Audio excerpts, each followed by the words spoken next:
Hello' guys welcome. মই প্ৰিয়াংকু এটা নতুন এটা ভিডিঅ'ত আপোনালোকক স্বাগতম জনাইছোঁ। আজি আমাৰ মূল টপিক হৈছে প্ৰজ্ঞান ভাৰতী আঁচনিৰ অধীনত যিবিলাক বঁটা প্ৰদান কৰা হয় HS পাছ কৰা ছাত্ৰ ছাত্ৰীসকলক এই বিষয়লৈ আজি দুটামান কথা লৈ আজি এই ভিডিঅ'টো মই বনাবলৈ আপোনাক বিচাৰিছোঁ। আচলতে প্ৰজ্ঞান ভাৰতী আঁচনিৰ অধীনত যিবিলাক ছাত্ৰ ছাত্ৰী আহে তেওঁলোকে কি হয় প্ৰতি বছৰে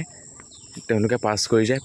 পাছত কি হয় তেওঁলোকে স্কুটিসমূহ পায়। অৰ্থাৎ তেওঁলোকে চৰকাৰৰ ফালৰ পৰা একোখনকৈ স্কুটি পায়। আৰু স্কুটি পোৱা ক্ৰাইটেৰিয়াটো হৈছে ল'ৰাসকলৰ 75% অৰ্থাৎ 75% আৰু ছোৱালীসকলৰ 60% অৰ্থাৎ 60%। কিন্তু এতিয়া ক'ব গ'লে মানে এনেকুৱা ধৰণৰ এতিয়া বিতৰ্কৰ সৃষ্টি হৈছে যে কি মামাই বোলে এইবাৰ বোলে স্কুটি আৰু দুটামান ক্ৰাইটেৰিয়া ৰখাইছে। অৰ্থাৎ মামাই ক্ৰাইটেৰিয়া ৰখাইছে কোনকেইটা ক্ৰাইটেৰিয়া ৰখাইছে মামাই দুটামান চৰ্ত ৰখাইছে যে এইবাৰ যিসকল ছাত্ৰ বা ছাত্ৰীয়ে কি কয় বাহিৰত কোচিং কৰিবলৈ যায়, অৰ্থাৎ অসমৰ বাহিৰত কোচিং কৰিবলৈ যায়, তেওঁলোকক কি হৈছে প্ৰজ্ঞান ভাৰতী আঁচনিৰ অধীনত যিখন স্কুটি পায় এই স্কুটিখন মামাই এইবাৰ নিদিয়ে। অৰ্থাৎ তেওঁলোকে এইবাৰ স্কুটি পোৱাৰ পৰা বঞ্চিত হ'ব। মামাৰ মতে তেওঁলোকে যদি বাহিৰত যদি কোচিং কৰিবলৈকে যায়, অৰ্থাৎ অসমৰ বাহিৰত যদি তেওঁলোকে পঢ়িবগৈ পায়, তেতিয়াহ'লে মামাৰ মতে এই স্কুটিখনো তেওঁলোকৰ প্ৰয়োজনীয়তাটো কি, অৰ্থাৎ তেওঁলোকৰ প্ৰয়োজন কি এই স্কুটিখনৰ, সেইটো হৈছে মামাৰ এটা বিশ্লেষণ। হয়, মামাই কোৱা কথাবিলাক আমিও আওকাণ কৰিব নোৱাৰোঁ। এজন ছাত্ৰ হিচাপে ময়ো কওঁ যে এখন স্কুটি কিয় প্ৰয়োজন আমাক। এখন স্কুটিৰ প্ৰয়োজনীয়তাটো কেতিয়া উপলব্ধি হয়, এটা দুখীয়া ঘৰৰ পৰিয়ালৰ বাবে এখন স্কুটিৰ প্ৰয়োজনীয়তা উপলব্ধি হয় যেতিয়া তোমালোকে বা কোনোবা এজন ছাত্ৰই কি হৈছে বাহিৰত কোচিং কৰিবলৈকে যায়, বাহিৰত কিবা এটা শিকিব যায়, কিবা এটা কোৰ্চ কৰিব যায়, তেওঁনো স্কুটিখনৰ প্ৰয়োজনীয়তাটো কি। স্কুটিখন দিছে বোলে কেৱল মামাই কৈছে যে স্কুটিখন দিছে কেৱল তেওঁলোকে স্কুলত কলেজৰ পৰ্যায়ত যাবলৈ, অৰ্থাৎ কলেজত পঢ়িবৰ বাবে অহা যোৱা কৰিবৰ বাবে এই স্কুটিখন মামাই হেনো বঁটা হিচাপে প্ৰদান কৰিছে। অৰ্থাৎ এনে সিদ্ধান্তই কি কৰিছে ছাত্ৰ ছাত্ৰীৰ সমাজত এটা বেমেজালিৰ সৃষ্টি হৈছে। অৰ্থাৎ মামাই যি সিদ্ধান্ত পটককৈ তৎক্ষণাৎভাৱে যিটো সিদ্ধান্ত লৈ গ'লে এইটো এটা বিস্ময়কৰ হৈ গৈছে। আমি যদি চাওঁ পোনপ্ৰথমতে কি আছিলে, এইটো এটা বঁটা আছিলে। অৰ্থাৎ বঁটা কিয় দিয়ে, এৱাৰ্ড কিয় দিয়া হয়, কাৰণ কিবা এটা ভাল কাম কৰিলে, কিবা এটা তুমি যদি কিবা এটা কৰা, অৰ্থাৎ তুমি ইয়াৰ পৰা কি হৈছে তুমি বঁটা লাভ কৰিছা, এৱাৰ্ড লাভ কৰিছা, তুমি কিবা এটা পজিশ্যন পাইছা, তুমি এটা সন্মান পাইছা। এই সন্মান যেতিয়া বঁটা প্ৰদান কৰা হয়, বঁটা সকলোৰে বাবে, দুখীয়া আৰু ধনী বুলি কোনো ইয়াত ভেদাভেদ নাই। অৰ্থাৎ বঁটা যাক প্ৰদান কৰা হয় সি দুখীয়া হ'ব পাৰে, ধনীও হ'ব পাৰে। বঁটা এনেকুৱা এজন ব্যক্তিকে এই বঁটা প্ৰদান কৰা হয়। কিন্তু মই জনাত বাণীকান্ত কাকতিৰ যিটো এৱাৰ্ডহে আছিলে, এৱাৰ্ডটো কেনেকৈ আকৌ আঁচনিলৈ পৰিণত হৈ গ'ল। অৰ্থাৎ আঁচনিটো তেওঁলোকে আকৌ এটা নতুন ক্ৰাইটেৰিয়া কিয় আনি দিলে, এইটো এটা ডাঙৰ সৃষ্টি হৈছে, বেমেজালিৰ সৃষ্টি হৈছে। কি হয় বহুত ছাত্ৰ ছাত্ৰী এতিয়া ইমান দিনৰ পাছতো তেওঁলোকেতো পাছ কৰি গ'ল, তেওঁলোকে কি হায়াৰ ছেকেণ্ডেৰী পাছ কৰি গ'ল, এতিয়া বেলেগ এখন কলেজত পঢ়িলে, কিছুমানে কোচিঙৰ কাৰণে কিবা কৰিব গ'ল, অৰ্থাৎ কোৰ্চ কৰিব গ'ল, এতিয়া ইমান দিনৰ পাছত কি হৈছে এৱাৰ্ড পাব, অৰ্থাৎ তেওঁলোকে এটা আঁচনিৰ অধীনত আহিব। কিন্তু তেওঁলোকৰ জ্ঞাত নহয় যে তেওঁলোকে এই আঁচনিৰ অধীনত তেওঁলোকে ভাবি আছে যে মই এই এৱাৰ্ডটো পাম, অৰ্থাৎ মই এখন স্কুটি পাম। কিন্তু কথা হ'ল কি তেওঁলোকে এতিয়া ঘপককৈ কথাটো গম পাই গৈছে যে এই এৱাৰ্ডটোৰ পৰা তেওঁলোকে বঞ্চিত হৈ গৈছে। তেনে ক্ষেত্ৰত ছাত্ৰ ছাত্ৰীৰ মাজত এটা বেমেজালিৰ সৃষ্টি, কোনো এটা সিদ্ধান্ত অকস্মাত লৈ দিলে মানে কি হয় অলপ পৰিস্থিতিটো অলপ বেয়ালৈ গুচি যায়। অৰ্থাৎ কোনো এটা সিদ্ধান্তই কি হয় ছাত্ৰ ছাত্ৰীৰ মনত অলপ আকস্মিকভাৱে হ'লেও দূষিত অনুভৱ হয়। পোনপ্ৰথমতে লৈ দিলে কি যেতিয়া ছাত্ৰীসকলৰ 60% হৈ আছিলে নম্বৰ আৰু ল'ৰাসকলৰ কি হৈছিলে 60% আছিলে সম্ভৱ। কিন্তু যেতিয়া এটা কৰিলে যে 75% লোৱা ছাত্ৰসকলেহে কি পাব স্কুটি পাব, অৰ্থাৎ এই আঁচনিখনৰ অধীনলৈ আহিব। অৰ্থাৎ বাণীকান্ত কাকতিৰ যি এৱাৰ্ড পোৱা এই এৱাৰ্ডটোলৈ ক্ৰাইটেৰিয়াত তেওঁলোক পৰিব। কিন্তু এতিয়া কি কৰিছে মামাই এটা পদক্ষেপ লৈছে যে কি এতিয়া যিসকল অসমৰ বাহিৰত ছাত্ৰ ছাত্ৰীসকল পঢ়িবলৈ যাব, অসমৰ বাহিৰত যিসকলে কোচিং কৰিব যাব, এইসকল ছাত্ৰ ছাত্ৰীসকলে এই আঁচনিৰ অধীনত নাহে। অৰ্থাৎ তেওঁলোকে এই আঁচনিৰ পৰা বঞ্চিত হ'ব। এইটো পদক্ষেপটোক কিছুমানে শলাগিছে আৰু কিছুমানে কৈছে যে এইটো এটা ভুল ডিচিশ্যন লৈছে। কিন্তু মোৰ মতে ক'ব গ'লে এইটো মোৰ পক্ষত যদি মই ভাবোঁ, মই যদি এজন ছাত্ৰ হিচাপে মই যদি ভাবোঁ এইটো এটা ভাল পদক্ষেপেই লৈছে বুলি মই ভাবোঁ। কিয়নো কৈছোঁ আজি যিসকল ছাত্ৰ বা ছাত্ৰী কি হৈছে, যিসকল দুখীয়া ঘৰৰ ছাত্ৰ ছাত্ৰী তেওঁলোকৰহে এখন স্কুটিৰ প্ৰয়োজন। তেওঁলোকে এখন কলেজলৈ যাবলৈ, এখন ক'ৰবালৈ যাবলৈ কি হয় এখন স্কুটিৰ প্ৰয়োজন হয় তেওঁলোকে বিদ্যালয়লৈ অহা যোৱা কৰিবলৈ এখন কলেজলৈ অহা যোৱা কৰিবলৈ তেওঁলোকক অহা যোৱা কৰিবৰ বাবে এখন স্কুটি অতিকৈ প্ৰয়োজন হয় যিসকল ধনী ঘৰৰ লোক যিসকলে সম্ভ্ৰান্ত পৰিয়ালৰ লোক হয় তেওঁলোকে কি কয় বাহিৰত অসমৰ বাহিৰত গৈ কি কয় কোচিং কৰে অৰ্থাৎ তেওঁলোকে বিভিন্ন ধৰণৰ কোচিং কৰি তেওঁলোকে বাহিৰত থাকে আৰু তেনে ক্ষেত্ৰত তেওঁলোকৰ বাৰু এই স্কুটিখনৰ প্ৰয়োজনীয়তা আছেনে সেই স্কুটিখনে তেওঁলোকে কৰিব কি তেওঁলোকে কিনিব আৰু বেলেগ দুদিনমানৰ পাছত তেওঁলোকে বিক্ৰী কৰি দিব অৰ্থাৎ এনেকুৱা কিছুমান মই দেখিবলৈ পাওঁ যে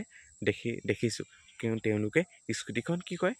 কেইদিনমানৰ পাছত চলাব এনেই চলাই মেলি ঘূৰি গৈ আদায় কৰি দিব কিন্তু দুখীয়া ঘৰৰ ল'ৰাজনে বুজি পাব যে তেওঁলোকে অহা যোৱা কৰিবলৈ যিটো কষ্ট হয় সেই কষ্টৰ বিনিময়ত কি পাইছে এখন স্কুটি পাইছে অৰ্থাৎ এই স্কুটিখনত তেওঁলোকে বিদ্যালয়লৈ অহা যোৱা কৰিবলৈ এটা সুবিধা পাইছে মামাই যি কথাষাৰ ক'লে যে বাহিৰত কোচিং কৰা ছাত্ৰ ছাত্ৰীসকলে কি হৈছে স্কুটি নাপায় এই ক্ষেত্ৰত ধনীসকল ব্যক্তিসকলেও তেওঁলোকেও এটা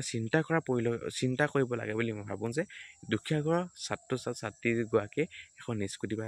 স্কুটি পাইছে সেই ক্ষেত্ৰত তেওঁলোকেও এই স্কুটিখনৰ যিটো মৰ্যাদা এই মৰ্যাদাটো অক্ষুণ্ণ ৰখাত সহায় কৰিব বুলি মই ভাবোঁ দ্বিতীয়টো কথা এটা এৱাৰ্ড অৰ্থাৎ পুৰস্কাৰ কিছুমান এনেকুৱা ছাত্ৰ ছাত্ৰী আছে তেওঁলোকে কি হৈছে বাহিৰত কোচিং কৰিবলৈ পাছত যাব অৰ্থাৎ তেওঁলোকে সেই স্কুটিখনৰ আশাতে কিছুমান এনেকুৱা ছাত্ৰ ছাত্ৰীসকলৰ পৰিলক্ষিত হ'ব এনেকুৱা বিবেক ধাৰণা সৃষ্টি হ'ব কি ছাত্ৰ ছাত্ৰীসকলৰ মনত সেই চৰ্তকেইটা প্ৰয়োগ কৰাৰ ক্ষেত্ৰত তেওঁলোকে কি হৈছে বাহিৰত কি যেতিয়া স্কুটিখন পাব তেতিয়া তেওঁলোকে সেই বাহিৰত কোচিং কৰিবলৈ যাব অৰ্থাৎ তেওঁলোকে এনেই নামটো ভৰ্তি কৰি থৈ দিব কোনো এখন বিদ্যালয়ত নামটো ভৰ্তি কৰি থৈ দিব অৰ্থাৎ তাৰপিছত যেতিয়া স্কুটিখন পাব তেওঁলোকে কি হৈছে বাহিৰত তেওঁলোকে আকৌ কোচিং কৰিবলৈ যাব এই ক্ষেত্ৰত দুটামান বেমেজালি সৃষ্টি হ'ব আৰু দ্বিতীয়টো কথা ভাল ছাত্ৰ ছাত্ৰীসকলে কি হ'ব একোখন কলেজত নাম ভৰ্তি কৰি দিব যেতিয়া একোখন কলেজত নাম ভৰ্তি কৰি দিব তেতিয়া কি হ'ব কিছুমান কম পাৰ্চেণ্টেজ থকা ছাত্ৰ ছাত্ৰীসকলে সেই কলেজখনত পঢ়াৰ সুবিধাটো নাথাকিব অৰ্থাৎ অলৰেডি ছিট বুকিং হৈ যাব কিন্তু যেতিয়া স্কুটিখন পাই যাব তাৰপিছত তেওঁলোক কি হৈছে সেই কলেজখনৰ পৰা ওলাই যাব সেই ক্ষেত্ৰত কি হ'ব যিসকল ছাত্ৰ ছাত্ৰীয়ে পঢ়িব বিচাৰিব সেই পঢ়িবলৈ বিচৰা ছাত্ৰ ছাত্ৰীসকলে কি হয় তেওঁলোকে সেই কলেজখনত পঢ়াৰ পৰা বঞ্চিত হ'ব লাগিব সেই ক্ষেত্ৰত আৰু যদি মামাই যদি বেলেগ কিবা যদি সিদ্ধান্ত ল'ব পাৰে সেই সিদ্ধান্তটো মামাক মই ল'বলৈ বিশেষভাৱে অনুৰোধ জনালোঁ যাতে এনেকুৱা এটা যাতে কৰিব যাতে নোৱাৰে অৰ্থাৎ এনেকুৱা এটা পদক্ষেপ যাতে আকৌ যাতে কৰিব নোৱাৰে সেই ক্ষেত্ৰত এটা বিশেষভাৱে অনুৰোধ জনাম মামাক কিয়নো ছাত্ৰ আৰু ছাত্ৰী যাতে উভয়কে এটা সমান গড় অৰ্থাৎ শতাংশত কি হয় ছাত্ৰ বা ছাত্ৰীগৰাকী সেই পুৰস্কাৰটোত অন্তৰ্ভুক্ত কৰে অৰ্থাৎ যি প্ৰজ্ঞান ভাৰতী আঁচনিৰ অধীনত যি স্কুটি প্ৰদান কৰা হয় প্ৰতি বছৰে HS পাছ কৰা পৰীক্ষাৰ্থীসকলক তেওঁলোকৰ বাবে যাতে মামাই যে এটা সমান অংকৰ অৰ্থাৎ সমান গড়ৰ অনুপাতত কি হয় ছাত্ৰ ছাত্ৰীসকলক যাতে ছাত্ৰ আৰু ছাত্ৰীগৰাকীও যাতে নাভাবক যে আমাৰ ছোৱালী হ'লেও আমাৰ ল'ৰা হ'লেও কি 80 অৰ্থাৎ 75% লাগে অৰ্থাৎ ছোৱালী হ'লে 60% লাগে এইটো যাতে ছাত্ৰ বা ছাত্ৰীগৰাকীৰ মনতো উদয় নহওক এই ক্ষেত্ৰত মামাই এটা ভাল পদক্ষেপ ল'ব বুলি মই ভাবিছোঁ আৰু তৃতীয়টো কথা তেওঁ বঢ়াব বিচাৰিছে অৰ্থাৎ এইবাৰ অসমৰ শিক্ষামন্ত্ৰী ৰণোজ পেগু ডাঙৰীয়াই এটা ঘোষণা কৰিছে যে তেওঁ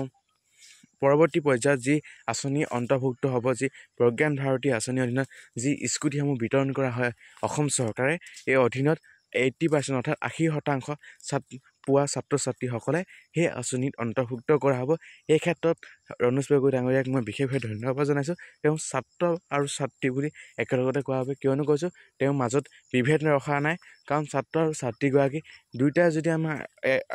80% বুলি কৈছে সেই ক্ষেত্ৰত মই অতিকৈ সুখী অনুভৱ কৰিছোঁ কিয়নো কৈছোঁ যেতিয়া ছাত্ৰজনো ভাবিব নালাগে যে আমি ইয়াত তেওঁলোকতকৈ কম পালোঁ হ'ব বা ছাত্ৰীগৰাকীও ভাবিব নালাগে যে তেওঁলোকতকৈ আমি কম পালোঁ হ'ব সেই ক্ষেত্ৰত মই শলাগিছোঁ তেওঁ মন্তব্যক আৰু দ্বিতীয়টো কথা এতিয়াৰ পৰা যিসকলে হাই ছেকেণ্ডেৰী এক্সাম দিব যিসকলে HS এক্সাম দিব তেওঁলোকলৈ মোৰ ফালৰ পৰা আন্তৰিক শুভেচ্ছা জনাইছোঁ তেওঁলোকে এতিয়াৰ পৰা ভালদৰে পঢ়া আৰু এইবাৰ পৰা তোমালোকে কি হৈছে 80% নম্বৰ লাভ কৰিব লাগিব 80% লাভ কৰিলে তোমালোকে কি পাবা এখন ভাল স্কুটি পাবা সেইবাবে কৈছোঁ তোমালোকে এতিয়াৰ পৰা ভালকৈ পঢ়া শুনা কৰিহে তোমালোকে 80% নম্বৰ পাবলৈ সক্ষম হ'বা ছাত্ৰসকলে 75 পাইছে, অৰ্থাৎ যিসকল ছাত্ৰই 75% নম্বৰ লাভ কৰিছে আৰু 75% লাভ কৰিছে শতাংশ লাভ কৰিছে, আৰু যিসকল ছাত্ৰীয়ে 60% নম্বৰ লাভ কৰিছে তেওঁলোকৰ চিন্তা কৰাৰ কোনো প্ৰয়োজন নাই। কিয়নো কৈছোঁ,